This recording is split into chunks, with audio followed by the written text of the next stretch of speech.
Mga Lodi, don't skip ads po tayo. Maraming salamat sa patuloy ninyong pagsuporta. Paki-like and share naman dyan mga Lodi.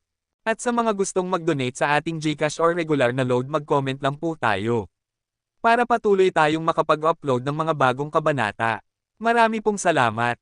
Subaybayan natin ang kwento ng isang kabataang nangarap para sa kanyang mga mahal sa buhay. Mula sa pinakamahina tungo sa pinakamalakas. Alamin natin ang kwento ng kanyang buhay. Kabanata 1411 hanggang Kabanata 1420. Kabanata 1411. Sa isang iglap, lahat ng mga mata ay napunta sa binata na nagbalik ng kanyang espada sa kanyang kaluban sa ring. Matapos talunin si Chu Wuzhen gamit ang isang espada, ang kabilang partido ay muling tinalo si Xiao Yuangang gamit ang isang espada. Ang kanyang nakakatakot na lakas ay nakakagulat. Ang ilang mga tao ay hindi makasagot, ang pagkatalo kay Chu Wuzhen gamit ang isang espada, ang pagkatalo kay Xiao Yuangang ay isang espada pa rin, hindi nakita ng mga tao kung saan ang hangganan ng binata na iyon. Sa sandaling ito, ang mga mata ng mga young master sa panloob na lungsod na hindi nakalaban kay Ye Han ay nagpakita ng pagiging seryoso. Ang kalaban ay napakalakas, kung sila ay nakipaglaban sa kanya, magkakaroon ba sila ng tsansa na manalo? Mukhang magkakaroon tayo ng isang kalaban pa sa paligsahang ito, wika ni Ziya Hanyo, sa malamig na tinig na iyon, mayroong isang espiritu ng pakikipaglaban na nakatago, at ang snow knife sa kanyang kamay ay tila bahagyang nanginginig. Ito ay isang kalaban, kailangan nating magpasya sa nagwagi, at pagkatapos ay makikita natin kung maaari siyang maging maswerte. Walang pakialam na sabi ni Ku Yuan, kahit na ipinakita na ni Ye Han ang gayong sobrang lakas ng pakikipaglaban ngayon, hindi pa rin siya nanghina. Ang determinasyon na patayin si Ye Han.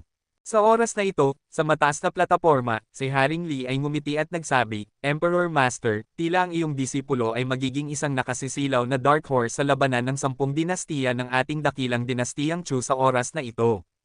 Ang lakas ng pakikipaglaban ng anak na ito ay kamangha-manghang, at maaari siyang tawaging isang pervert. Ang pagtalon sa hamon ay kasing simple ng pagkain at pag-inom ng tubig, ito ang unang pagkakataon na nakakita ako ng ganoong tao. Nakarinig nito, si Qin Wu daw ay ngumiti at nagsabi, si Wang Li ay masyadong mapagmataas, kung ihahambing sa prinsipe, ang batang ito ay medyo mas masahol pa. Matapos talunin sina Chu Wuzhen at Xiao Yuangang ng sunod-sunod, unti-unting nakakuha ng atensyon ng mga tao si Ye Han. Orihinal na, sa ikalawang round ng kompetisyon, kung si Chu Wuya ay hindi sumali, sina Dao Tong at Ku Yuan ang mauuna. Ngunit ngayon, matapang na natalo ni Ye Han sina Chu Wuzhen at Xiao Yuangang. Siya ay isang dark horse na nagpaparamdam sa mga tao na si Ye Han ay may pag-asa ring makipagkompetensya para sa unang pwesto. Ngayon, si Ye Han ay nasa likuran. Magagawa pa ba niyang patuloy na talunin ang mga nangungunang henyo na matagal nang sikat sa lungsod ng imperyo? Wow! Kapatid na Ye, ikaw ay napakagwapo. Tinalo mo ang ikatlong prinsipe at si Xiao Yuangang gamit lamang ang isang espada. Labis kitang hinahangaan. Si Mo Feiwo ay labis na nasa sabik nang makita niyang bumaba si Ye Han mula sa ring, at direkta niyakap niya si Ye Han, at ang kanyang hitsura ay halos ikayakap siya ni Ye Han sa mga bilog. Ikaw na babae, maging mas mahinahon.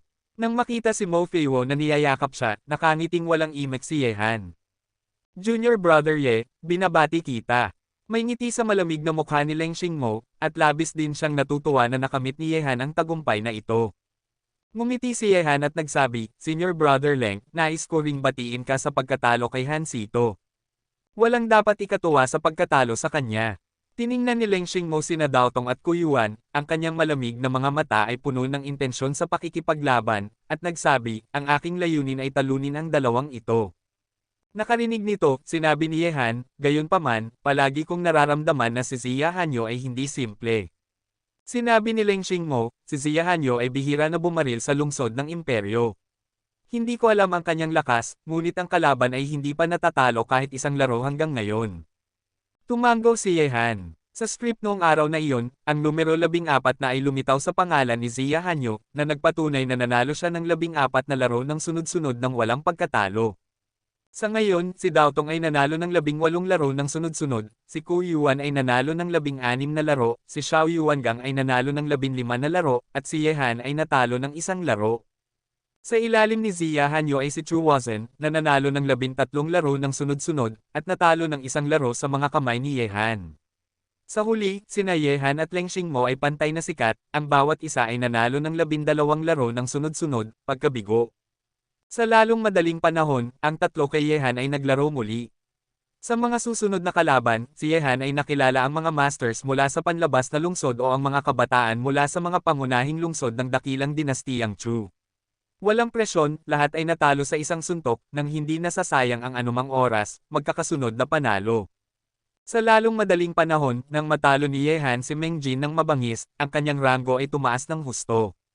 Sa loob ng wala pang kalahating oras, si Yehan ay naka-upgrade na mula sa panalong 12 laro ng sunod-sunod hanggang sa 20 laro ng sunod-sunod. Gayunpaman, si Yehan Han ay nagpapabuti, at ang ibang mga tao ay nagpapabuti rin. Halimbawa, si Nadutong ay nanalo ng 26 na laro ng sunod-sunod, si Ku Yuan ay nanalo ng 24 na laro, si Zia Hanyo ay may 23rd laro, at sa ilalim ng tatlong ito ay si Yehan Lian. Manalo ng 20 laro. Pagkatapos ni Yehan, may mga taong tulad ni Leng Xingmo, Xiao Yuangang, Chu Wazan, at Han Sito, at ang iba ay karaniwang mga young masters mula sa mga panlabas na lungsod. Siyempre, sa panahong ito, si Mo Feiwo ay lumitaw din sa mga kalaban ni Yehan, ngunit ang dalawa sa kanila ay gumawa lamang ng 2 galaw na simboliko, at sa huli ay si Mo Feiwo ang kusang sumuko. Batay sa kasalukuyang momentum, si Dao Tong ay may malaking tsansa na manalo sa unang pwesto, kasunod si Ku Yuan. Posible nga na si Dao Tong ang mananalo sa unang pwesto. Sa ngayon, si Dao Tong ay nanalo ng 26 na laro ng sunod-sunod. Ang ganitong uri ng resulta ay malayo pa rin sa unahan. Walang makakahigitin sa kanya. Gayunpaman, ang mga resulta ni Zia Hanyo ay medyo nakakagulat. Nanalo pa siya ng 23 laro ng sunod-sunod. Tila ang babaeng gusto ni Prince Chuwuya ay talagang hindi pangkaraniwan. Gayun din, ang pag-unlad ni Yehan ay medyo mabilis. Sa ngayon, nanalo na siya ng 20 laro ng sunod-sunod. Gamit ang momentum na ito, mayroon siyang pagkakataong maabyutin ang mga taong nagtutulak sa kanya pababa sa ranggo. Nang makita ang mga partikular na kapansin-pansing pangalan sa pattern ng Tianshu, ang mga tao sa mundong ito ay nag-uusap. Sa oras na ito, nang pinapanood ni Yehan ang mga naglalakihang laban sa mga arena, ang pangalan ni Yehan at ang pangalan ni Han Sito ay lumitaw ng magkasama sa pattern ng banal na aklat. Nang makita ito, si Yehan ay mukhang kalmado at dumula sa isa sa mga ito. Isang ring, at matapos lumipad si Yehan sa ring, sumunod din si Han Sito. Si Han Sito ay lalaban kay Yehan, ngunit ang mga pagkakataon ni Han Sito na pumunta kay Han Sito ay hindi dapat maganda. Sa arena, nang makita si Yehan na nakatayo sa tapat niya, malamig na nagsabi si Han Sito, "Ako, si Han Sito, ay sa tingin ko ay magiging mahirap para sa akin na talunin ang ikatlong prinsipe at si Xiao Yuan gamit ang isang espada. Gayunpaman, hindi ko kayang harapin ka. Siyempre, may isang tao ang makakagawa. Linisin ka." Ku Yuan. Walang ekspresyon na sabi ni Yehan. Kabanata 14:12. Malalaman mo rin yan kapag nakaharap mo na siya. Ngayon na gusto mo akong talunin, gamitin mo na lang ang lakas mo kanina, walang pakialam na sabi ni Han Sito. Sabi ni Yehan, "Sige, kung mahuhuli mo ang espada ko, Han Sito, matatalo ako sa laban na ito." Pagkatapos ng lahat, ang longevity sword sa kamay ni Yehan ay lumabas mula sa kaluban na parang kidlat, at pagkatapos ay naging isang nakakagulat na liwanag ng espada, na sumasakop sa kawalan, at bumaba patungo kay Han Sito. Sa liwanag ng espada, mayroong isang nakakatakot na puwersa na kumakalat, na nagpangyari sa mukha ni Han Sito na agad na mapuno ng isang layer ng pagiging seryoso. Agad, si Han Sito ay umiwas gamit ang kanyang espada, at isang walang katapusang agos ng mga kabayo ang sumulpot mula sa kanyang matalas na espada. Gayunpaman, masyadong mataas ang tingin ni Han Sito sa kanyang sarili. Nakaharap si Yehan, siya ay mas mababa kay Chu Wazan at Xiao Yuangang. Sa arena, nang sirain ng espada ni Yehan ang pag-atake ni Han Sito, ang kalaban ay biglang nakaramdam ng pagtama ng kidlat, dumura ng dugo, at malakas na bumagsak sa lupa sa ilalim ng ring. 21. Bulong ni Yehan sa kanyang puso. Si Han Sito ay natalo kay Yehan. Ang mga taong nakakita sa eksena na ito ay hindi nagulat. Si Chu Wazan ay natalo gamit ang isang espada, si Xiao Yuangang ay natalo gamit ang isang espada. Natural, si Han Sito at Yehan ay matatalo rin gamit ang isang espada. Ngayon, walang sino man ang karapat-dapat sa buong lakas ni Yehan. Gayunpaman, natalo niya si Hansito gamit ang isang espada, at si Yehan ay nanalo ng 21 sunod-sunod na panalo, at ang kanyang ranggo ay unti-unting lumalapit kina Daotong, Kuyuan, at Ziya Hanyo. Nililinas ang arena, patuloy na pinanood ni Yehan ang mga laban ng ibang tao.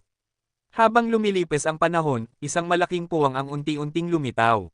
Sa pattern ng Tianshu, ang mga nasa unahan sa ngayon ay karaniwang ang mga batang eksperto mula sa panloob na lungsod, si Yehan ay isang aksidente, at ang iba ay pawang mga batang eksperto mula sa panlabas na lungsod. Tungkol naman sa mga sumulong mula sa unang round tulad ni Yehan, ang kanilang mga ranggo ay kakilakilabot na may mga negatibong numero na lumilipad sa buong kalangitan. Gayunpaman, si Mo Feiwo ay isang aksidente rin. Nanalo siya ng 13 laro at natalo ng 5 laro. Ang ganitong uri ng resulta ay mas mahusay kaysa sa ilang mga young master sa panlabas na lungsod. Kung magpapatuloy siya, si Mo Feiwo ay walang problema sa pagpasok sa ikatlong round. Sa oras na ito, isang laban na interesado si Yehan ang naganap sa ring. Ang dalawang panig sa tunggalian ay sina Ziya Hanyo at Xiao Yuangang.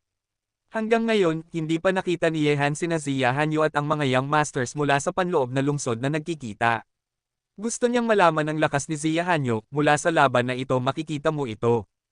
Sa arena, si Xiao Yuangang ay may hawak na isang taibak sa kanyang kamay, tulad ng isang Diyos ng taibak, ang kanyang buong katawan ay puno ng makapangyarihang aura ng isang taibak, na imposibleng baliwalain. At si Ziya Hanyo ay isang tagapaglinang din ng paggamit ng mga kutsilyo. Ang kanyang mga kutsilyo ay kasing linas ng kanyang puting damit na nyebe, na parang maganda sila tulad ng puting nyebe, ngunit ang magagandang kutsilyong ito ay maaaring pumatay ng mga tao. Sa isang iglap, ang taibak sa kamay ni Xiao Yuangang ay ligaw na sumasayaw, ang mga layer ng nakakatakot na aura ng taibak ay kumalat sa buong arena, at pagkatapos ay umatake siya gamit ang taibak, at ang liwanag ng taibak ay tumagos sa hangin, na parang hahatiin ang lupa sa harap niya. Nang makita ito, ang maputlang-puting mahabang kutsilyo ni Ziya Hanyo ay biglang gumalaw. Ang magandang katawan ng kutsilyo ay nagyelo, at isang nakakatakot na liwanag ng kutsilyo ay tila tulad ng isang talon na bumabagsak mula sa langit. Ang nakakatakot na epekto ay nagpanginig sa buong kawalan. Sa ilalim ng paningin ng lahat, ang mga kutsilyo ng dalawa ay nagbanggaan ng mabangis, isang nakakagulat na tunog ang sumabog sa ring, at isang walang awa na alon ang kumalat sa paligid. Bigla, ang magaspang na mukha ni Xiao Yuangang ay nagbago. Hong! Na ang maringal na katawan ay hindi mapigilan na umatras ng 2 hakbang sa ring, habang si Ziya Hanyo ay nanatiling hindi gumagalaw bilang paghahambing. Talagang hindi madali. Nang makita ito, naisip ni Yehan sa loob, gamit lamang ang isang galaw, tinatayang nahulaan ni Yehan ang lakas ni Ziya Hanyo. Natatakot akong maihahambing na niya ito kay Kuyuan, si Xiao Yuangang ay tiyak na matatalo sa laban na ito, tama nga, pagkatapos ng 5 galaw, si Xiao Yuangang ay natamba sa ring at natalo sa isa pang round. Mukhang ang lakas ni Ziya Hanyo ay hindi dapat maliitin. Naisip ng lahat sa kanilang sarili, si Ziya Hanyo ay halos hindi gumawa ng anumang galaw sa lungsod ng imperyo dati. Siyempre, ito rin ay dahil siya ang babaeng gusto ni Prinsipe Chuuya at walang sinumang humamon sa kanya. Siya, ang lakas ng kalaban ay sumabog sa sandaling ito na direktang proporsyonal sa kanyang kasalukuyang ranggo. Sa oras na ito, ang pangalan ni Yehan at ang pangalan ni Kuyuan ay lumitaw ng magkasama sa pattern ng Tianshu. Ang dalawang pangalang iyon ay nagparamdam sa mga tao na napakakinang. Sina Yehan at Kuyuan ay nagkaharap. Ang mga pangalan ni Yehan at Kuyuan ay lumitaw ng magkasama, at pagkatapos ay magiging mga karibal sila. Nang makita ang eksena na ito, maraming mga mata ang kumislap ng pag-asa, ang lakas ni Kuyuan, walang sinuman sa lungsod ng imperyo hindi ko alam, halos kinikilala siyang ikatlong young master sa lungsod ng imperyo, bukod kina Prince Chuuya at Daotong, siya ang pinakamalakas. At si Yehan, sa ikalawang round ng kompetisyon, ay sunod-sunod na natalo sina Chu Wazan, Xiao Yuangang, Hansito at iba pang mga masters. At lahat sila ay gumawa lamang ng isang espada, na nagpapahirap na malaman kung saan ang kanyang tunay na lakas sa pakikipaglaban. Ang pareho ay hindi dapat maliitin. Ngayon na ang dalawang ito ay naging mga karibal, sino ang mananalo sa huli? Sa ilalim ng mga mata na puno ng pag-asa, nakita kong tiningnan ni Kuyuan si Yehan bigla, ang kanyang mga mata ay malamig, at ang intensyon na pumatay ay namulaklak sa kanya, at pagkatapos, ang figure ni Kuyuan ay kumislap na parang isang anino ang bumagsak sa isang ring, at muling tiningnan si Yehan, bakit, gusto mo pa ba akong yayain? Nakarinig nito, ang katawan ni Yehan ay umalog, at pagkatapos ay gaanong bumagsak sa tapat ni Kuyuan, na may kalmadong ekspresyon sa kanyang mukha. Ang limelight ay sapat na malakas, ngunit iyon ay noong hindi mo pa ako nakikilala, Kuyuan. Ngayon na nakilala mo na ako, ito na ang iyong katapusan. Ang ekspresyon ni Kuyuan ay malamig, at ang malamig na intensyon na pumatay ay binalot si Yehan. Sa arena na ito, gusto niyang wakasan ang buhay ni Yehan. Nakarinig ng mga salita ni Kuyuan, walang pakialam na sabi ni Yehan, ikaw, Kuyuan, ay hindi mapipigilan ang aking mga yapak. Noong nakaraang laban ni Chu Wangho at Dao Tong, natalo ka gamit ang isang galaw. Ngayon sa arena na ito, wala kang makatataka sa kinalabasan na ito. Baliw na lalaki, gusto ba niyang talunin si Kuyuan gamit ang isang galaw? Pagkatapos ng mga salita ni Yehan, ang mga mata ng lahat ay kumislap ng maliwanag, at pinagmasdan nila siya at si Dao Tong ng mabuti. Sa ilalim ng arena, sina Dao Tong, Ziya Hanyo at iba pa ay tumingin sa kanila. Kabanata 14:13. Nang marinig ang mga salita ni Yehan, ang mukha ni Kuyuan ay naging lubhang madilim sa takip silim, at ang gumugulong na intensyon na pumatay, na parang isang malakas na ulan, ay unti-unting bumagsak sa katawan ni Yehan, kung wala ka, mahirap malutas ang galit sa aking puso. Habang nahuhulog ang tinig, ang espada ni Kuyuan, na parang isang natatakot na ibon, ay kumislap sa ring, kaya ang lahat ng nakatingin sa kanya ay makakakita lamang ng isang malabo na anino, dahil ang bilis ni Kuyuan ay masyadong mabilis. Hong Yuan swordsmanship, mabaliw na dragon na lumalabas sa kalaliman. Ang nakakatakot na espada ay parang isang mabaliw na dragon na lumalabas sa kalaliman. Ang nagbabagang kapangyarihan nito ay nakakagulat, na nagpaparamdam sa mga tao na walang magawa. Nakita na ni Yehan ang espada ni Kuyuan noong nakipaglaban siya kay Dao Tong sa lawa ng Chuang, at ito ay medyo makapangyarihan, ngunit para lamang iyon kay Yehan noon. Kantian sword art, pagputol sa lupa. Hinugot ni Yehan ang kanyang espada, at sa isang galaw ng kanyang palad, isang nakakagulat na enerhiya ng espada ang sumabog, na parang sisirain ang mundo. Ang mga nakakita sa eksena na ito ay tila nakaramdam na ang espada ay nakatutok sa kanila, at sila ay malapit ng wasakin ng walang awa, binomba at pinatay. Bukod dito, nang gamitin ni Yehan ang Kantian sword art, isinama rin niya ang intensyon ng espada ng buhay at kamatayan dito. Ang teknik ng espada na sinamahan ng intensyon ng espada, ang kapangyarihan ay mapapalakas ng walang hanggan. Ang espada na ginamit ni Yehan ngayon ay mas mahusay kaysa sa espada na tinalo sina Chu Wazhen at iba pa. Ang isang espada ay mas malakas.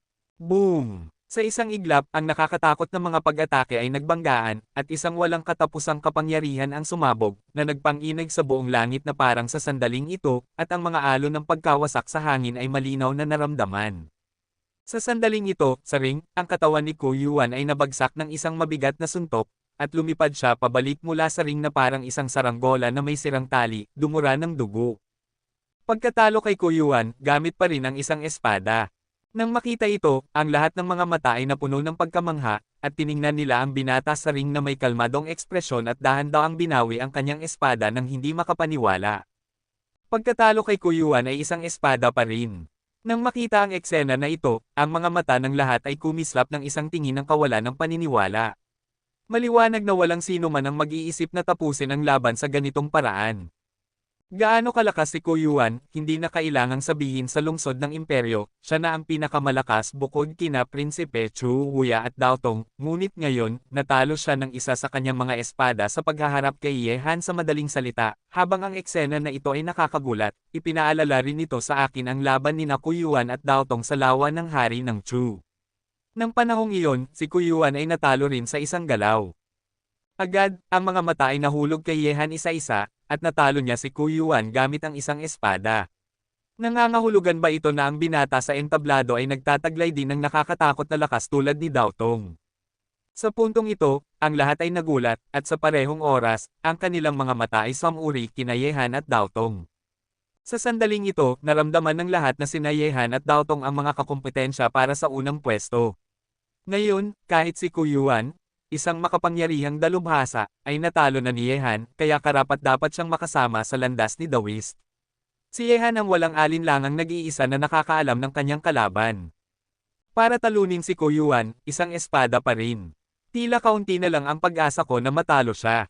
Huminga ng malalim si Ziya Hanyo, at inalis ang kanyang magagandang mata mula sa katawan ni Yehan. Ang binata sa ring, naisip niyang ang panalo ay medyo mahirap.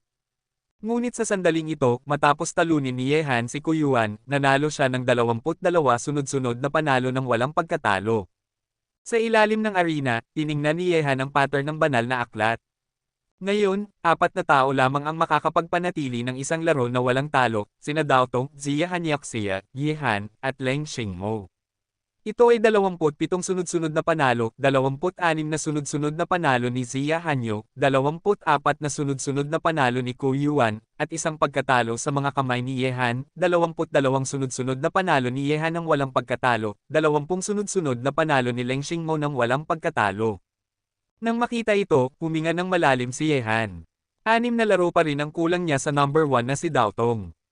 Gayunpaman, matapos talunin ni Yehan si Kuyuan, sa mga sumunod na panahon, si Yehan ay nakaranas ng 4 pang laban, na naging isang 26 na game-winning streak, na nalampasan si Kuyuan, na nasa ikatlong pwesto sa pattern ng Tianshu, bago si Yehan, si Zia Hanyu ay nanalo ng 27 sunod-sunod na panalo, pansamantalang nalampasan si Yehan, at si Daotong ay umakyat din sa 28 sunod-sunod na panalo, na matatag pa ring nakaupo sa unang trono. Ngayon, habang lumilipas ang panahon, ang mga pangalan sa pattern ng banal na aklat ay lalong bumababa. Ang mga mamamatay sa ring ay automatikong mawawala sa pattern ng banal na aklat, at kung ang bilang ng mga pagkabigo ay lumampas sa 20 laro, mawawala rin sila ang pattern ng banal na aklat ay nawala. Siyempre, habang ang laban ay napunta sa hulihan, ang eksena ay naging mas at mas matindi. Ang mga makakapidyo hanggang sa kasalukuyan ay karaniwang itinuturing na napakahusay, at ang eksena ng laban ay mas kapana-panabik pa. Sa kasalukuyan, ang nangungunang 3 tao ay halos na-stabilize na. Si Daotong ay nanalo ng 28 laro ng sunod-sunod, si Zia Hanyo ay nanalo ng 27 laro, at si Yehan ay may 26 laro. Hindi ko lang alam ang tungkol sa mga laban pagkatapos nito, ang kanilang mga ranggo magkakaroon ba ng anumang pagbabago. Hoy! Sina Yehan at Leng Xingmo. Sa oras na ito, napansin ng lahat na ang pangalan ni Yehan at ang pangalan ni Leng Xingmo ay lumitaw ng magkasama sa banal na aklat noong araw na iyon.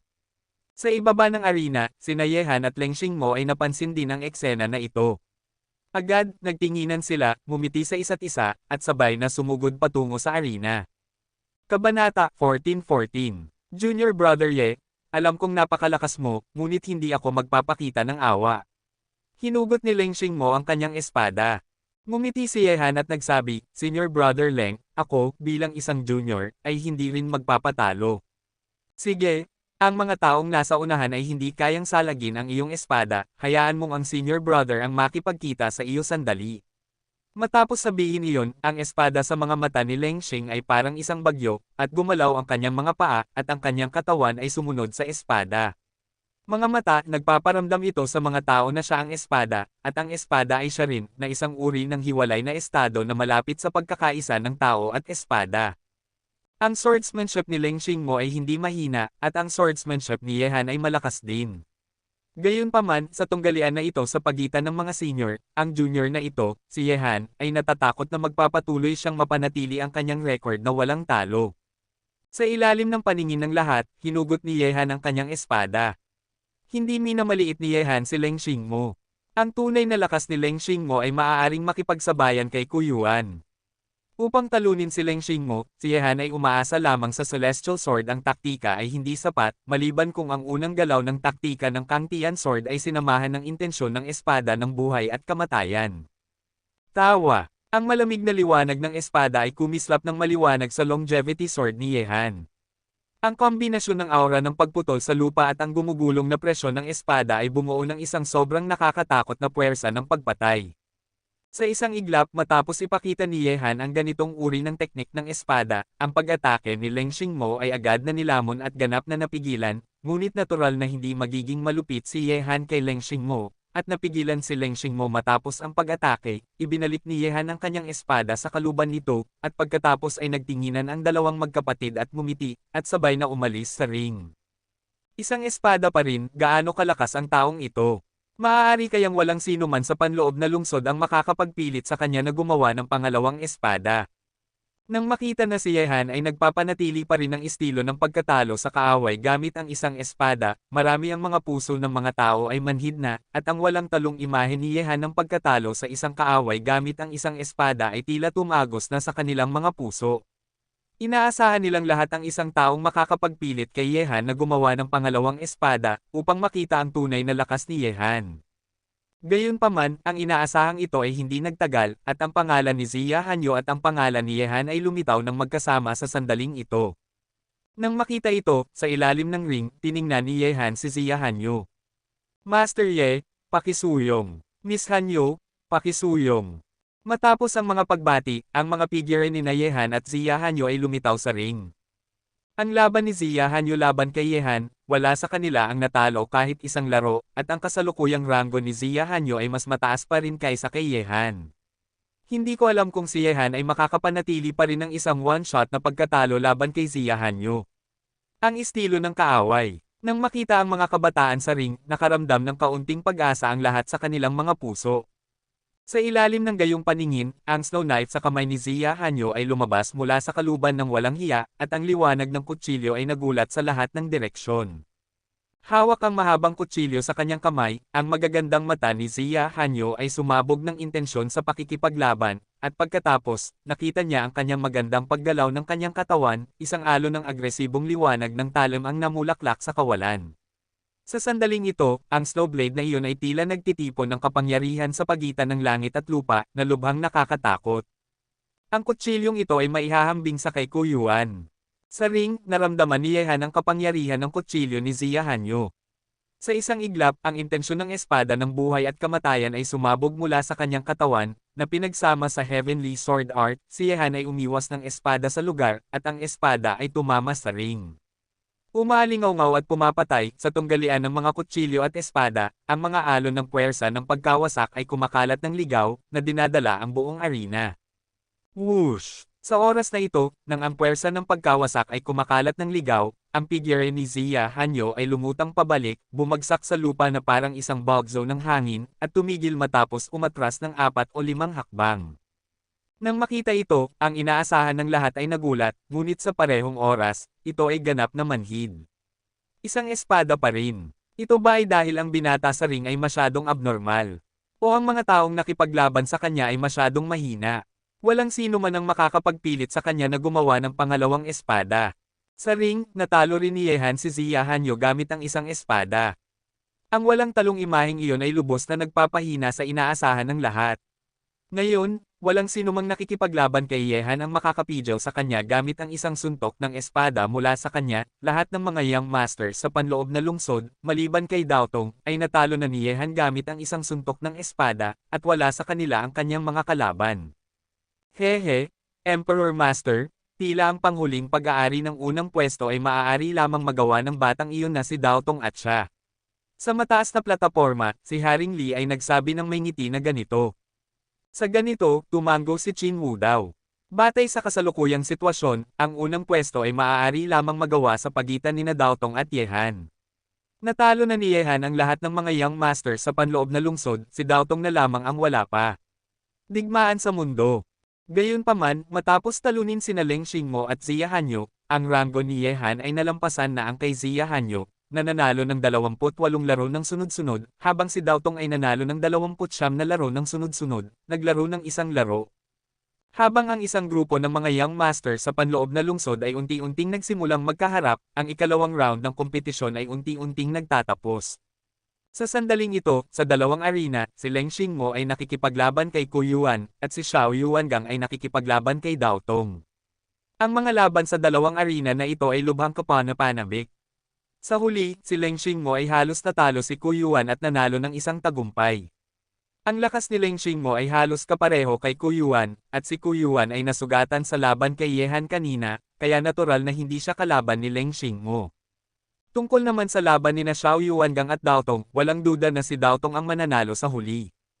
At nakipaglaban din si Ziya Hanyo kay Kuyuan, at si Ziya Hanyo ang nanalo sa huli. Nakipaglaban si Leng Xingmo kay Daotong, at si Daotong ang nanalo sa huli. Kabanata 14-15. Naglaban sina Ziya Hanyo at Daotong, at si Daotong ang nanalo sa huli. Batay sa mga resulta na ito, si Daotong ay kasalukuyang nasa unang pwesto, si Yehan ay pangalawa, si Zia Hanyo ay pangatlo, si Leng Xingmo ay pang-apat, at si Ku Yuan ay pang-lima. Habang pinapanood ang mga taong ito na lumaban, si Yehan ay pupunta rin sa ring paminsan-minsan, ngunit matapos talunin ni Yehan ang maraming mga Young Masters sa panloob na lungsod, ang mga taong nakilala ni Yehan pagkatapos noon ay karaniwang pipili na sumuko. Di nagtagal, ang record ng panalo ni Yehan ay umabot na sa 32 laro, at si Daotong ay mayroon ding 32 laro. Si Yehan ay huli na lamang nakasabay, at ang record ng dalawa ay pantay. Gayunpaman, habang ang ikalawang round ay unti-unting nagtatapos, maliban sa mga natanggal na kalahok, ang lahat ay halos naglaban na sa isa't isa. Ngayon, kakaunti na lamang ang mga pangalang lumilitaw sa Tianzhuin. Sa sandaling ito, 5 arena lamang ang nasasakop, at ang natitirang mga arena ay pawang bakante. Gayunpaman, sa 5 arena na ito, walang mga Young Masters mula sa panloob na lungsod. Unti-unti, ang 5 arena ay naging 3, at ang mga pangalang kumislap sa pattern ng Tianshu ay lalong bumababa, at ang mga mata ng lahat ay hindi kumukurap. Tinitigan nila ang pattern ng Tianshu, dahil dito, mayroong 2 pangalan na labis nilang pinag-aalala, ngunit hindi sila nagkasama ng matagal. Sa oras na ito, nang matapos ang mga laban sa ilang mga arena at ang lahat ng mga arena ay walang laman, ang buong Tianzhuin ay naging lubhang tahimik. Ang mga mata ng lahat, maging ang mga mata ni Liwang at iba pa sa mataas na entablado, ay nasa entablado. Nasa pattern ng Tianshu ito, dahil alam ng lahat na sa paligsahang ito, mayroong 2 pangalan, ngunit hindi pa sila nagkasama. Sa sandaling ito, ang mundo ay naging lubhang tahimik, at ang lahat ng mga mata ay nakatuon sa pattern ng aklat noong araw na iyon. Gayunpaman, sa ilalim ng mga paningin ng karamihan, ang Tianshuwen ay hindi nabigo. Matapos ang isang pagyanig, ang mga pangalan ni Daotong at Yehan ay lumitaw, at sila ay magkalapit. Lumitaw na. Nang makita ito, maraming tao ang huminga ng maluwag. Magiging sayang kung si Yehan ay hindi makikipaglaban kay Daotong sa paligsahang ito. Kapag sina Yehan at Daotong lamang ang nagkaharap, matutukoy nila. Siya ang numero 1, at ang tunggalian ni Yehan at Daotong ay magpapahintulot sa mga tao na makita kung gaano kalakas talaga si Yehan. Hanggang ngayon, alam ng lahat na walang kalaban na karapat-dapat sa pagsisikap ni Yehan, at ang walang talong si Daotong ay tiyak na makakapagpilit sa lakas ni Yehan. Hindi ko alam kung alin sa 2 taong ito ang mas mahusay. Inaasahan ko talaga ito. Sa ngayon, ang 2 sa kanila ay nanalo ng 32 laro ng magkasama, at sino mang manalo sa huling larong ito ay mananalo ng 33 laro ng sunod-sunod upang manalo sa unang pwesto. Junior Brother Ye, nasa iyo na ang susunod. Sa pamamagitan lamang ng pagkatalo kay Daotong, mananalo ka sa unang pwesto. Tinapik ni Leng Xingmo ang balikat ni Yehan, at isang tingin ng pag-asa ang kumislap sa mga malamig na matang iyon. Brother Ye, sige. Nakaka-encourage na tiningnan ni Mo Feiwo si Yehan. Nakarinig nito, tumango si Yehan, at sa ilalim ng mga mata ng nakapaligid na mundo, lumabas siya at sumugod patungo sa isang walang laman na arena, habang sa kabilang panig, si Daotong ay lumabas din, ang kanyang ordinaryong mukha ay nanginginig. Gamit ang napakalaking intensyon, mahigpit niyang kinuyam ang kanyang mga kamao. Sa pagitan ng langit at lupa, ang lahat ng mga mata ay nakatingin sa kanila, at ang walang katapusang pag-asa ay binalot ang langit. Sa ring, sina Yehan at Daotong ay nagkaharap. Hindi ko akalaing ang panghuling kakumpetensya sa ikalawang round ng paligsahang ito ay ikaw, isang kalahok na na-promote mula sa ibang lungsod. Sa tapat ni Yehan, ang mukha ni Daotong ay kalmado, at ang gumugulong na katawan sa kanyang katawan ang espiritu ng pakikipaglaban ay unti-unting tumaas, na nagpaparamdam sa aura ng kawalan sa itaas ng kanilang mga ulo na nakakatakot. Sabi ni Yehan, ako lang ang kabaligtaran. Mula nang makita-kita, Daotong, itinuring na kita na bilang isang kakumpetensya. Sa pagitan mo at ko, sa ikalawang round ng paligsahang ito, magkakaroon talaga ng laban. Sige. Tumango si Daotong at nagsabi, dahil si Chu Wuya ay hindi sumali, hindi masama na makilala ka bilang isang kalaban dito. Gusto ko talagang makita kung gagamit ka pa rin ng isang espada kapag nakaharap mo ako. Sabi ni Yehan, gusto ko ring makita kung gaano kalakas ang tinatawag na Iron Arm God Fist. Matapos magsalita, ang intensyon ng pakikipaglaban sa mga mata ng 2 sa kanila ay tila naging mga nagbabagang apoy ng digmaan, na sumusunog sa kanilang mga katawan, at sa itaas ng buong arena, isang nakakatakot na aura ang kumakalat ng ligaw. Ang longevity sword ni Yehan ay dahan-daang hinugot, at ang malamig na liwanag na namulaklak ay lubhang nakasisilaw. Bago tayo magsimula, suntukin mo muna ako. Bigla, ang figure ni Daotong ay sumugod kay Yehan sa ring, at ang kanyang nakakatakot na kamao ay sumabog na mabigat na parang bundok tay na may walang katapusang lakas. Ang tunog ay sinisira ang hangin ng ligaw.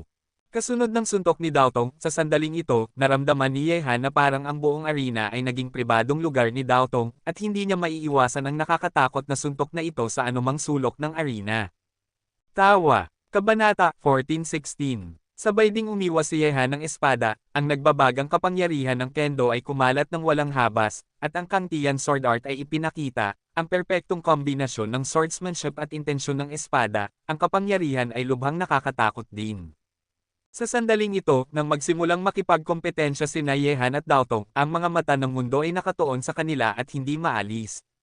Sa ring, ang nakakatakot na bakal na kamao ni Daotong ay sumabog, na mabigat na parang bundok tay, na may walang katapusang lakas. Ang hangin sa harap niya ay madaling napunit ng kanyang kamao. Sa sandaling ito, ang kamao ni Daotong ay kasing lakas ng isang Diyos, ang mga armas ay mas nakakatakot pa.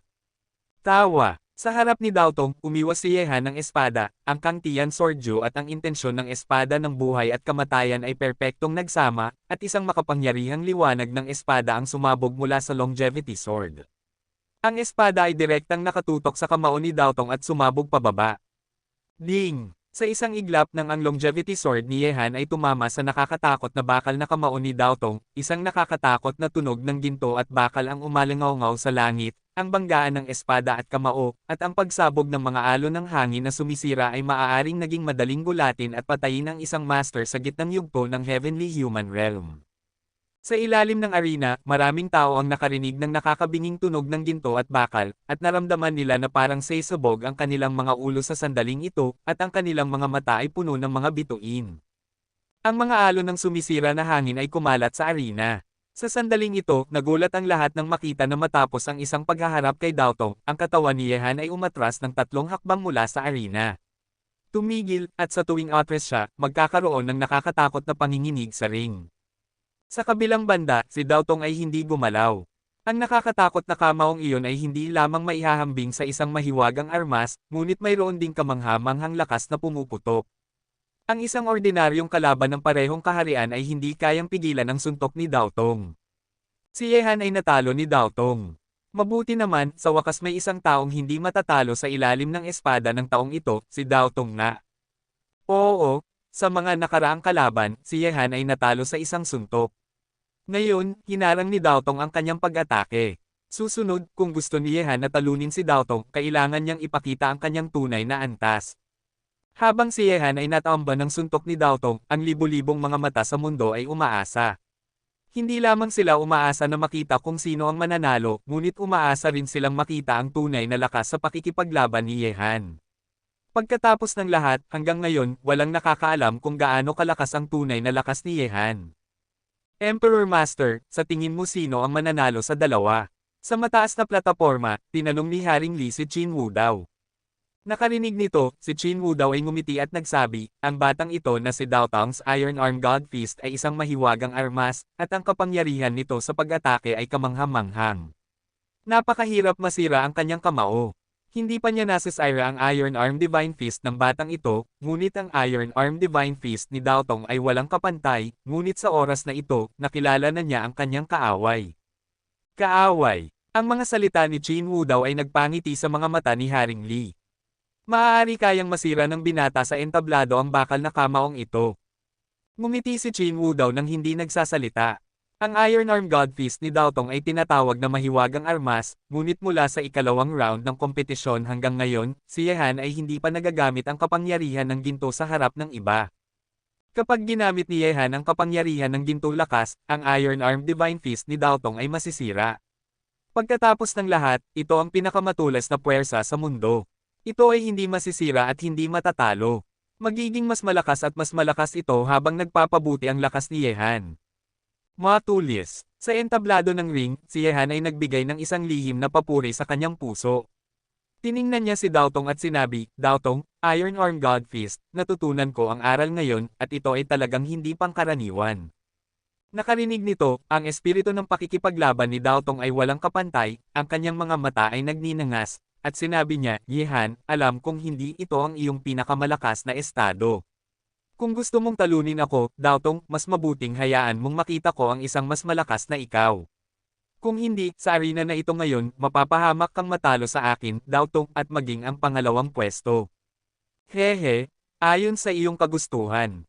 Mahihinang ngumiti si Yehan, pumakbang, at bigla, habang naglalakad si Yehan pasulong, ang mga alon ng matalim na kapangyarihan ay agad na kumalat mula sa kanyang katawan, na sumasakop sa mundo. Ang kapangyarihan na iyon, na parang isang banal na sundalo na ipinanganak, ay lubang matalim ang hininga ay hindi mapipigilan sa mundong ito, na parang kaya nitong sirain ang anumang matigas na bagay sa mundong ito. Nang kumalat ang puwersang iyon, habang kumalat ang simoy ng hangin, ang buhok ng maraming tao ay biglang naputol. Ano na itong matalas na kapangyarihan? Nang maramdaman ito, ang mga mata ng mga taong pinakamalapit sa ring ay nagulat. Sa sandaling ito, si Daotong sa ring ay mas naramdaman ang kakilakilabot ng matalas na kapangyarihan na iyon, naamoy niya ang isang nakakatakot na hininga. Ito ba ang iyong nakatagong trump card? Ang mga mata ni Daotong ay nagninangas, at mahigpit na kinuyam ang kanyang mga kamao. Ang mas malakas si Yehan, mas mapapagana niya ang kanyang panloob na espiritu ng pakikipaglaban. Bigla, isang maliwanag na gintong liwanag ang sumabog mula sa katawan ni Yehan, na nagparamdam sa matalim na aura sa pagitan ng langit at lupa na mas nakakatakot pa. Ang pagsabog ng gintong liwanag na iyon ay napakalakas na halos maalis ang nagninangas na araw sa itaas ng langit. Ang paghahambing ay nagparamdam sa mga pupil ng mga taong kailangang manood nito ng kaunting pangangati. Ito ay, puwersa. Bigla, sa mataas na plataporma, isang pagsigaw ang nagmula sa bibig ni Haring Lee, at isang malakas na pagkabigla ang lumitaw sa kanyang mukha, at tumayo siya ng diretso mula sa kanyang posisyon. Bilang emperador ng dakilang dinastiyang Chu, bihira siyang mawala ng komposisyon tulad nito, ngunit sa sandaling ito, matapos makita ang gintong liwanag na namulaklak mula sa katawan ni Yehan, hindi na siya mapakali. Kabanata 14:17. Sa sandaling ito, ang ibang mga makapangyarihang tao sa mataas na plataporma ay nagulat din isa-isa. Dito, marahil ang ibang mga tao ay hindi mararamdaman ang kapangyarihan ng gintong liwanag sa katawan ni Yehan, ngunit kaya nila. Kapangyarihan nga ito. Kung tama ang hula, malamang na ito ang kapangyarihan ng ginto sa mga kapangyarihan ng 5 elemento. Isang malakas na lalaki ang nagsalita, ang kanyang tinig ay bahagyang nanginginig, at dahan-dahan itong kumalat sa pagitan ng langit at lupa. Ang kapangyarihan ng ginto. Nakarinig nito, ang libu-libong mga mata ay nagulat sa buong mundo, at maging si Daotong sa ring ay nagulat. Henyo ng Shuli. Ang mga henyo sa lungsod ng imperyo, tulad ni Ziya Hanyo, Xiao Yuangang at iba pa ay mukhang nagulat. Ang lalaki sa ring ay palay ganitong uri ng kakilakilabot na pag-iral. Sa buong Yaoguang domain, mayroong 3 henyo lamang na naglilinang ng kapangyarihan. Mga tao, ang ganitong uri ng mga tao, ay tunay na bihirang pag-iral. Sa aking dakilang dinastiyang Chu, lumitaw ang ganitong henyo. Ang nagulat na hitsura sa mukha ni Liwang ay hindi pa rin nawawala. 3 lamang ito sa 10 bilyong nilalang sa napakalaking Yaoguang realm. Anong klaseng bagay ito? Alam ng lahat ang konseptong ito. Daotong, mag-ingat ka sa aking espada. Sa ring, ang kapangyarihan ng ginto ay ligaw na namulaklak mula sa katawan ni Yehan, na nagtitipon sa isang nakakatakot na gintong liwanag ng espada, at sumabog patungo sa posisyon ni Daotong mula sa malayo. Haha, henyo ng paglilinang, hayaan mong maranasan ni Daotong ang kapangyarihan ng ginto. Sa ring, si Daotong ay ligaw na tumawa, puno ng espiritu ng pakikipaglaban. Ang kanyang bakal na kamao ay ligaw na sumabog patungo sa espada ni Yehan. Sa isang iglap, ang dalawang nakakatakot na pag-atake ay nagbanggaan, at ang kamao ni Daotong ay parang isang kamao. Ang higanting tungkod ay malakas na bumagsak sa gintong liwanag ng espada ni Yehan. Gayunpaman, nang ang bakal na kamao ni Daotong ay makipag-ugnayan sa gintong liwanag ng espada, ang kanyang walang talong bakal na kamao ay agad na nabahiran ng dugo, ang kanyang katawan ay mas lalong parang tinamaan ng husto, at ligaw siyang umatras mula sa ring. Habang si Daotong ay natamba sa ring, ang kanyang bakal na kamao ay puno ng dugo. Sa sandaling ito, ang gintong kapangyarihan ni Yehan ay pumutol sa kanyang bakal na kamao.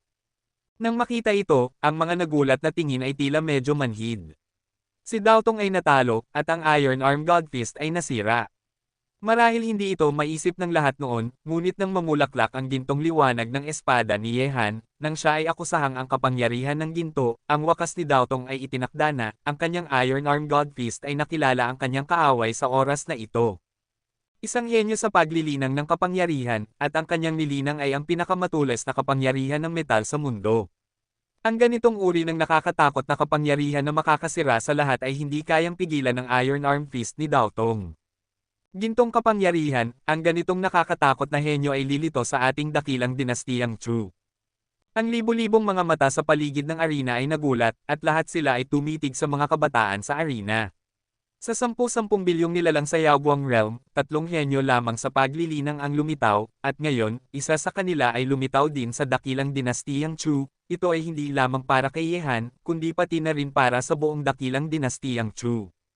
Dahil, tulad ni Yehan, isang henyo sa paglilinang ng kapangyarihan, ang kanyang mga tagumpay sa hinaharap ay tiyak na hindi limitado sa Yaoguang domain. Kapag lumaki na siya, magkakaroon siya ng pagkakataong maabot ang pinakamataas na posisyon, at ang ganitong tao ay nagmula sa kanilang dakilang dinastiyang Chu. Ito ay isang uri ng karangalan, ngunit isang uri din ng swerte. Sa sandaling ito, sa wakas ay naunawaan ng lahat kung bakit tinanggap ni Emperor Qin Wudao si Yehan bilang kanyang apprentice. Sino ang hindi gustong tanggapin si Yehan bilang kanyang apprentice? Ang pagtanggap ng isang ganitong kakilakilabot na henyo bilang isang apprentice, marahil isa sa mga hinaharap na pinakamataas na makapangyarihang tao ay tuturuan ng kanyang sarili. Ang taong ito ay talagang sapat na malalim upang magtago. Kung hindi ito nakilala sa sandaling ito, ang lahat ay mananatiling nasa dilim. Gayunpaman, ito ay isang pagpapala na ang ganitong tao ay nagmula sa ating dakilang dinastiyang Chu. Sa ilalim ng ring, si Xia Hanyo ay nagsabi ng may emosyon. Nakarinig ng kanyang mga salita, sina Xiao Yuangang at Chu Huazhen ay tumango. Emperor Master, binabati kita, mayroon kang matalas na mata, at nakakuha ka ng isang promising na disipulo. Isang tingin ng pananabik ang kumislap sa mga mata ni Li Wang, tiningnan niya si Qin Wudao at nagsabi. Nakarinig nito, si Qin Wudao ay ngumiti at nagsabi, si Wang Li ay labis na nasisiyahan, ang pakikipagkita sa kanya ay isang uri ng kapalaran. Sa ring, si Yehan ay nakatayo dito, tumatanggap ng lahat ng atensyon.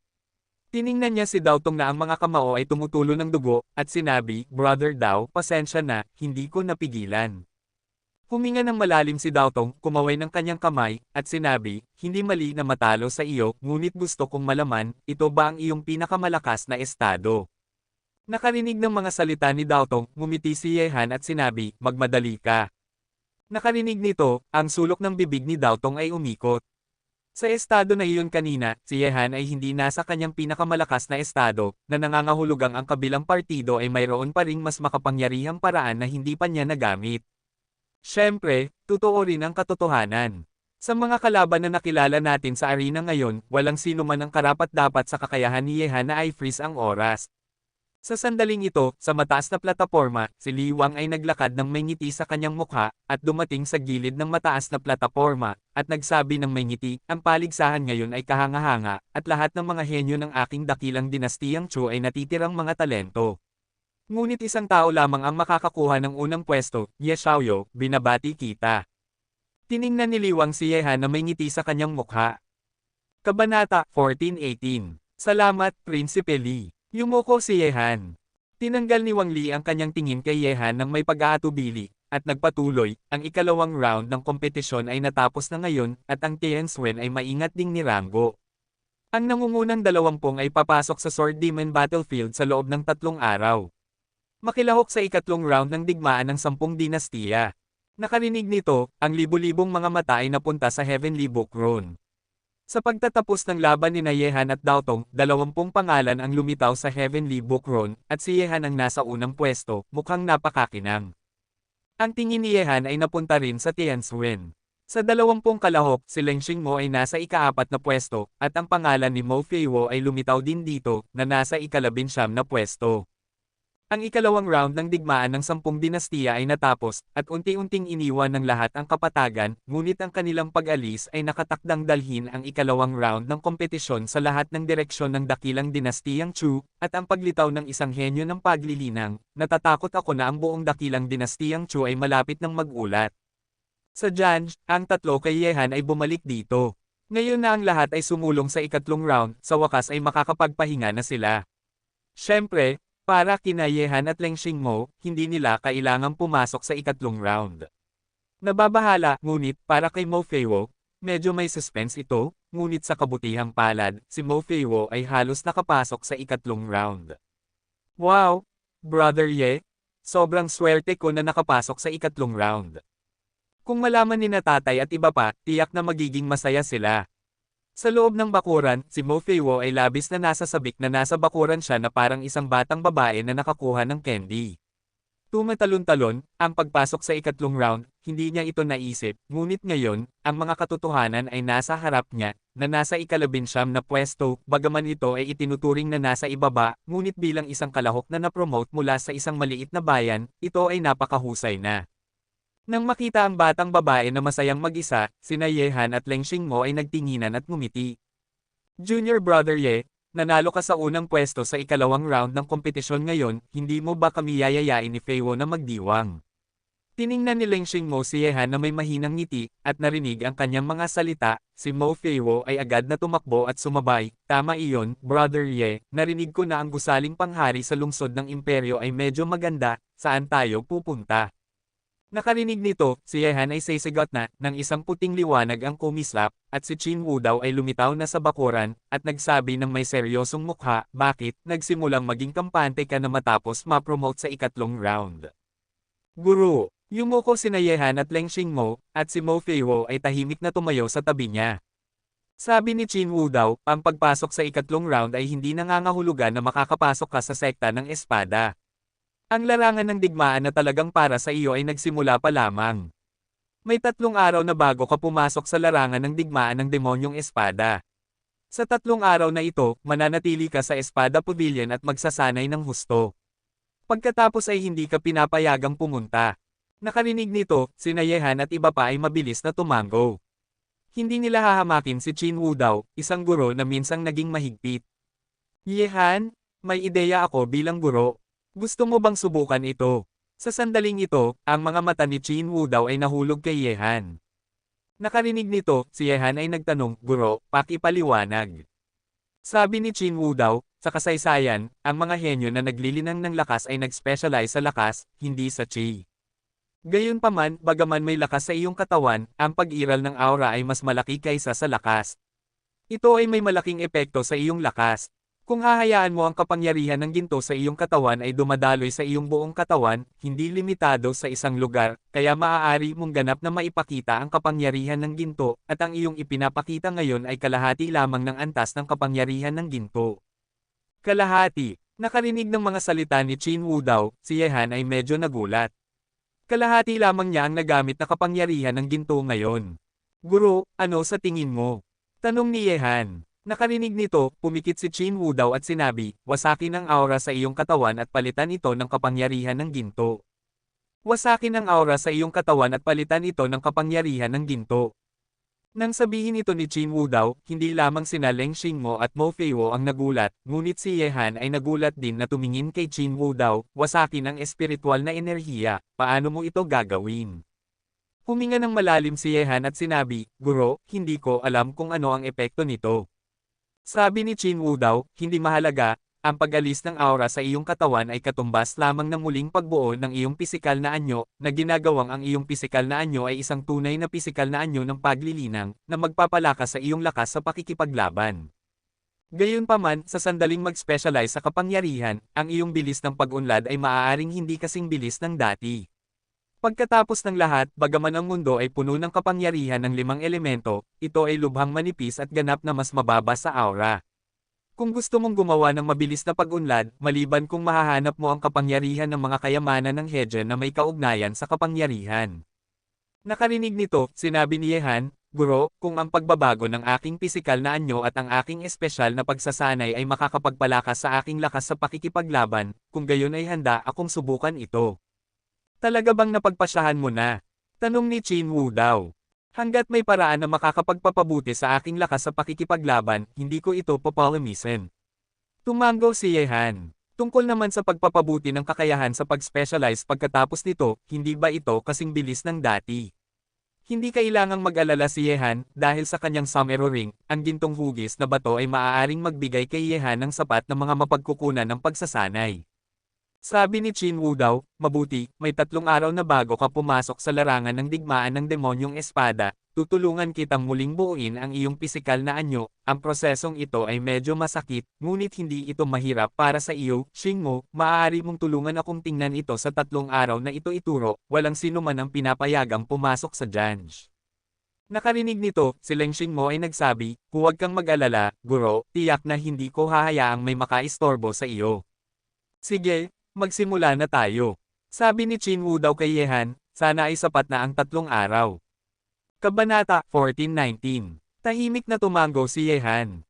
Hindi nag-aatubili si Yehan na iwanan ang aura na kanyang nilinang. Kung ang pag-abandona sa aura ay makakapagpalakas sa kanyang lakas sa pakikipaglaban, si Yehan ay tiyak na magiging handa. Bukod dito, alam ni Yehan ang kapangyarihan ng ginto. Gamit ang kalahati ng kapangyarihan ng ginto, kung gayon, sa sandaling ang kapangyarihan ng ginto ay tumagos sa kanyang buong katawan na parang aura, upang ang lahat ng kapangyarihan na dumadaloy sa kanyang katawan ay ang kapangyarihan ng ginto. Si Yehan ay talagang gustong malaman kung kailan muling darating ang kapangyarihan ng ginto. Gaano ito kalakas? Sa tahimik na silid, si Yehan ay nakaupo na nakadapa.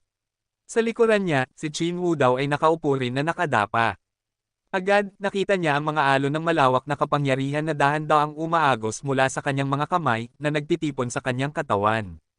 Sa palad, nang lumitaw ang puwersang ito, ang mga mata ni Chin Woo daw ay kalmado, at ang kanyang kanang kamay ay biglang inilapat ang palad sa tuktok ng ulo ni Yehan, at pagkatapos, ang puwersang iyon ay dumiretso sa isipan ni Yehan. Bigla, naramdaman ni Yehan na parang isang baha ang sapilitang ibinuhos sa kanyang isipan, at malakas itong tumatama sa kanyang isipan. Ang pakiramdam na iyon ay halos magparamdam kay Yehan na mahina sa pagkabigla, at tumitig sa kanya. Hawakan mo, ito ay simula pa lamang. Gagamitin ko ang paraan ng paglamon upang kunin ang lahat ng espiritual na enerhiya mula sa iyong katawan. Dapat kang manatiling gising sa prosesong ito. Ang tinig ni Chin Woo daw ay dumating, at matapos marinig ang mga salitang ito, si Yehan ay tumayo sa altar at kinagat ang kanyang ngipin. Unti-unti, ang kaliwang kamay ni Chin Woo daw ay dahan-daang bumagsak sa likod ni Yehan, at habang ang puwersang iyon ay dahan-daang tumagos sa katawan ni Yehan, sa isang iglap, naramdaman ni Yehan na parang may dagdag na puwersa sa kanyang katawan. Ang puwersa ng paglamon, ang puwersang ito ay hindi mabilang na beses na mas malakas kaysa sa sariling kapangyarihan ni Yehan, at unti-unti nitong kinakain ang espiritual na enerhiya sa katawan ni Yehan. Sa sitwasyong ito, parang isang mabaliw na hayop ang kumakain sa katawan ni Yehan, at ang pagkain nito ay ang espiritual na enerhiya sa katawan ni Yehan, at gusto nitong lumunin ito ng lubusan. Habang nangyayari ito, ang aura sa kanyang katawan ay unti-unting nilalamon. Ang mukha ni Yehan ay kasing puti ng nyebe, at ang mga patak ng pawis ay agad na lumitaw sa kanyang noo. Ang paraan ng paglamon sa aura sa kanyang katawan ay nagparamdam kay Yehan na ang kanyang katawan hindi na niya kontrolado, at ang laman at dugo sa kanyang katawan ay malalamon, na ginagawang siya ay isang tao. Sa tahimik na silid, ang ekspresyon ni Chin Woo daw ay kalmado. Ang mga alon ng espiritual na enerhiya ay lumitaw mula sa ulo ni Yehan. Habang kinukuha niya ang espiritual na enerhiya mula sa katawan ni Yehan, ang buong silid ay napuno ng malalakas na pagbabago ng espiritual na enerhiya. Unti-unti, na parang ang aura sa dantian ni Yehan ay nakaramdam ng banta, nagsimula silang magkagulo isa-isa, na nagdulot ng kaguluhan sa dantian ni Yehan. Ang aura ng kaguluhan ay tila sisubog ang dantian ni Yehan. Tulad ng dati, ang kanyang mga meridian ay sinalanta rin ng espiritual na enerhiya, na nagparamdam sa kanya ng paghihirap. Gayunpaman, sa proseso ng pagtitiis sa ganitong uri ng sakit, naramdaman ni Yehan na ang aura sa kanyang katawan ay unti-unting hinihila palabas ng kanyang katawan, na nagpahina sa aura sa kanyang katawan. Ang aura na orihinal na nakaimbak sa dantian ay parang umaagos na tubig. Nawala na magpakailanman. Sa ganitong paraan, sa tahimik na silid na ito, sa ilalim ng pagsalakay ng ganitong uri ng sakit, si Yehan ay nagpanatili ng isang malinaw na ulo, nararamdaman ang pagdaan ng espiritual na enerhiya, at si Chin Woo daw ay hindi naglakas loob na pabayaan, at ang kanyang espiritu ay lubhang nakatuon. Di nagtagal, isang araw at isang gabi ang lumipas, karamihan sa aura sa katawan ni Yehan ay naalis na nagpahina sa kanyang aura sa isang kritikal na punto. Bagaman si Yehan ay nasa mid-stage pa rin ng Heaven Human Realm, ang kanyang lakas ay matagal nang maihahambing sa kahariang ito. Malayo ito. Pagkatapos ng lahat, ang pagkawala ng espiritual na enerhiya ay katumbas ng pagkawala ng kapangyarihan sa katawan ni Yehan. Maliban kung ang espiritual na enerhiya ay ganap na mawala sa katawan ni Yehan, at ang puwang ay mapupuno ng kapangyarihan ng ginto, ang kapangyarihan ni Yehan ay unti-unting babalik. Buzz. Ang nagbabagang aura ng aura ay ligaw na kumalat sa silid. Parehong sina Leng Xingmo at Mo Feiwo, na nagbabantay sa labas ng silid, ay nakaramdam ng malalakas na pagbabago. Ang kanilang mga tingin ay tumingin sa silid paminsan-minsan. Ang sakit ni Yehan na maalis ang aura ay tumagal ng 2 araw. Nang ang huling bakas ng marahas na aura sa katawan ni Yehan ay mahayla palabas ng kanyang katawan, halos maramdaman ni Yehan na malapit na siyang maging isang ordinaryong tao. Hindi gumagawa ng anumang makapangyarihang puwersa. Yehan, ngayon na, magmadali. Patakbuhin ang gintong kapangyarihan sa iyong katawan. Sa sandaling ito, ang tinig ni Qin Wu daw ay sumabog sa isipan ni Yehan na parang kulog. Nakarinig nito, kinagat ni Yehan ang kanyang ngipin. Sa ilalim ng kanyang kontrol, ang kapangyarihan ng ginto sa kanyang katawan ay ligaw na umikot sa katawan ni Yehan, na kumalat sa bawat meridian sa kanyang katawan, at maging sa kanyang laman at dugo. Habang ang mga galaw ni Yehan ay nagpatuloy, isang bagong makapangyarihang puwersa ang kumalat sa katawan ni Yehan. Ang ganitong uri ng puwersa ay kumalat na nagparamdam sa buong katawan ni Yehan na parang isang matalas na espada na hinugot mula sa kaluban nito, maging ang pagtama sa kanya. Ang aking buhok ay naging mas matalas. Sa silid, ang sandaling ang espiritual na enerhiya ni Yehan ay ganap na nawala, sa ilalim ng kontrol ni Yehan, ang gintong kapangyarihan sa kanyang katawan ay agad na sumugod sa bawat meridian sa kanyang katawan, umiikot sa paligid ng langit, na ganap na nagsasama sa katawan ni Yehan, bilang isa. Sa ilalim ng pagsasanay ni Yehan, ang matalas na hininga ay kumalat sa silid, kay Yehan bilang sentro, ang matalas na hininga ay tila kasing talas ng kutsilyo. Sa sandaling ito, ang katawan ni Yehan ay parang kutsilyo.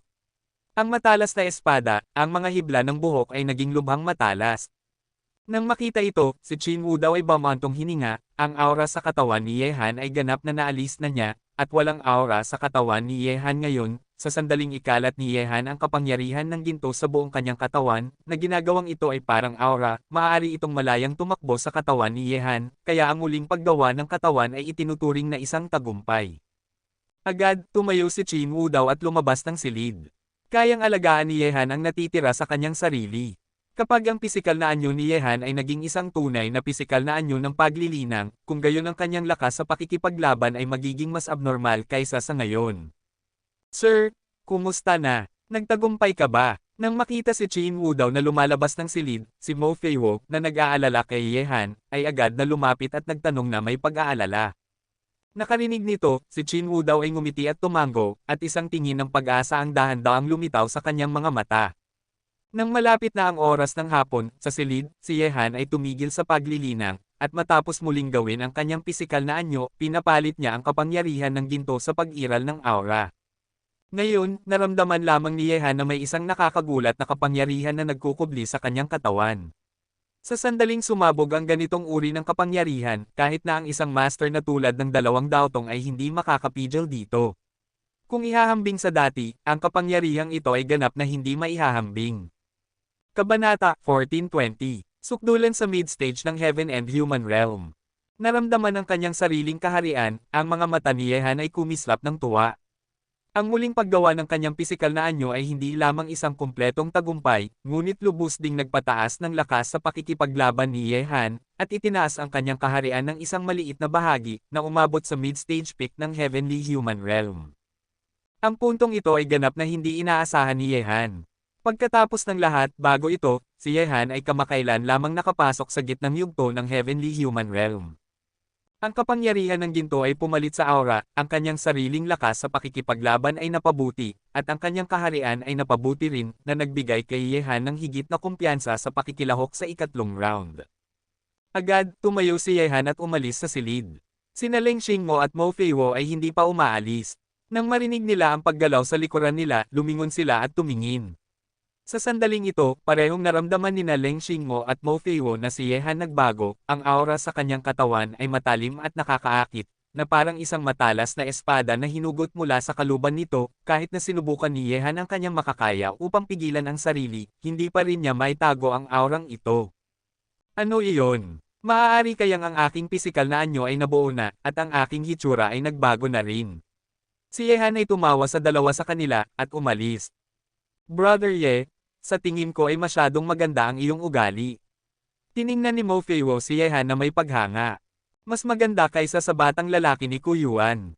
Bihira na si Leng Xingmo, na palaging malamig, ay nagbiro. Sa sandaling ito, si Qin Wu daw ay naglakad patungo sa tatlo sa kanila, tiningnan niya si Yehan at nagsabi ng may ngiti, "Kumusta na? Ano ang nararamdaman mo?" Nakarinig nito, si Yehan ay ngumiti at nagsabi, "Kung ihahambing sa nakaraan, hindi ito maihahambing." Tumanggaw si Qin Wu daw na may ngiti, at sinabi, "Ngayon ay maituturing ka ng isang tunay na henyo sa paglilinang, ngunit hindi ko pa nasusuri ang iyong pisikal na anyo. Maaari mo itong basahin kapag pumunta ka sa Janzong sa oras na ito. Tingnan ang mga sinaunang aklat sa kanilang koleksyon at tingnan kung makakahanap ka ng anumang mga pahiwatig." Bagaman ang mga tauhan ng tatlong lalaki sa Janzong ay hindi gaanong marangal sa aking palagay, ang Janzong ay isang sekta na ipinasa sa loob ng libu-libong taon. Doon, mas mabilis kang makakapag-unlad gamit ang iyong talento. Tumanggaw si Yehan. Inaasahan din niya ang Janzong na iyon. Kinabukasan, ang tatlo kay Yehan ay umalis sa Janj at nagtungo sa palasyo ng dakilang dinastiyang Chu, dahil ang pasukan sa Sword Demon Battlefield ay nasa palasyo ng dakilang dinastiyang Chu.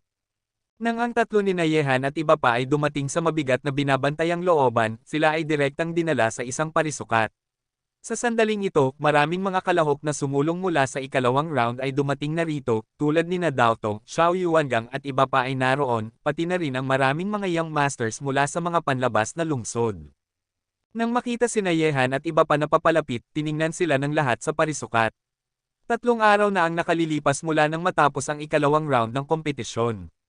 Ang palayok ay kumukulo at ang paksa ng talakayang ito ay si Yehan, ang nakalantad na henyo ng paglilinang sa sarili, habang ang iba ay naging isang foil. Sa ilalim ng paghahatid ng mainit na atmosfera na ito, natatakot akong hindi magtatagal bago ang pangalan ni Yehan, isang henyo ng paglilinang, ay magiging sikat sa buong dakilang dinastiyang Chu at maging isang bituin na umaakit sa atensyon ng mga tao. Gayunpaman, nang makita si Yehan na papalapit sa sandaling ito, ang mga mata ni Ru Daotong, Xiao Yuangang at iba pa ay nakatuon, dahil naramdaman nila na ang aura sa katawan ni Yehan ay naging mas malakas pagkatapos ng 3 araw na pagkawala. Ang matalas na hininga na inilabas ay nagparamdam sa kanila ng isang kakilakilabot na presyon. Ang abnormal na ito. Ang bibig ni Daotong ay umikot, at ang kanyang tingin ay dahan-daang lumipat mula sa katawan ni Yehan. Ang pag-unlad ng kalaban ay masyadong mabilis. Maraming tao na ang dumating. Tiningnan ni Yehan ang mga taong dumating dito, at may mga mukha siyang pamilyar. "Huwag kang tumingin, si Chu Wuya ay hindi pa dumarating," sabi ni Leng Xingmo sa tabi ni Yehan. Nakarinig nito, ngumiti si Yehan. Talagang gusto niyang makilala ang Prinsipe Chu Wuya na hindi pa niya nakikilala ngunit narinig na niya. Narinig na ni Yehan ang pangalan ng kabilang partido bago pa man magsimula ang digmaan ng 10 dinastiya. Nakakaawa lang na hindi pa niya ito nakikita hanggang ngayon. Ang tingin ni Yehan ay patuloy na tumingin sa paligid. Maliban sa mga kalahok na sumulong mula sa ikalawang round, walang ibang tao sa parisukat na ito. Sa gitna ng parisukat, mayroong isang sinaunang altar. Sa altar, mayroong isang larawan ng misteryosong mga ron. Hindi nagtagal, nang sina Yehan at iba pa ay dumating dito, sina Runa Ko Yuan at Hansito ay dumating din, ngunit si Ko Yuan, na nasa ikalimang pwesto sa ikalawang round ng kompetisyon, ay wala na ang kaiabangan ng nakaraan. Makipag-usap sa sinuman, tahimik na naghihintay para sa pagbubukas ng Sword Demon Battlefield Sword. Sa oras na ito, habang naghihintay ang lahat, si Haring Li ay lumitaw na may ngiti sa kanyang mukha. Sa likuran niya ay 2 kabataan at isang grupo ng mga malalakas na lalaki mula sa panloob na looban ng palasyo. Ang isa sa 2 kabataan ay ang ikatlong Prinsipe Chu Wazan, at ang isa pang tao ay may magandang mukha, isang matangkad at tuwid na figure, mga mata na parang espada, at isang malakas na aura, na parang isang malamig na pool, walang hanggan. Siya ay nakasuot ng puti, at mayroong isang makapangyarihang aura sa buong kanyang katawan. Si Prinsipe Li ay narito, pati na rin si Prinsipe Chu Wuya at ikatlong Prinsipe Chu Wazan. Nang makita ito, ang mga mata ng lahat ay nahulog sa kanila. Narinig ito, direktang tiningnan ni Yehan ang gwapong binata. Naramdaman ni Yehan ang isang makapangyarihang puwersa na nagmumula sa kabilang partido. Umaagos, ang kapangyarihang ito ay mas nakakatakot kaysa sa mga young masters ni Dao Tong sa panloob na lungsod. Ang isang tingin sa kanyang mga mata ay magdadala ng walang katapusang presyon sa mga tao. Ang taong ito ba ang Crown Prince Chuhuya? Ang mga mata ni Yehan ay nahulog sa gwapong binata na iyon. Mula sa katawan ng kabilang partido, naramdaman ni Yehan ang isang makapangyarihang puwersa na umaagos. Ang ganitong uri ng kapangyarihan ay tiyak na hindi isang bagay na maaaring taglayin ng isang master ng Heavenly Human Realm. Sa harap ng ganitong uri ng kapangyarihan, sila ay kasing liit ng mga langgam. Oneness Realm. Sa sandaling ito, ang mga mata ng maraming tao ay nakatingin din kay Chuhuya, ang kanilang mga mata ay nagyelo, at isang tingin ng takot ang kumislap sa kanilang mga mata. Sa ikalawang round ng kompetisyon, sinabi na ni Haring Lee ang Crown Prince Chuhuya nakapasok na sa Unity Realm, naramdaman nilang lahat ang nakakatakot na aura na inilabas mula sa katawan ni Chuhuya.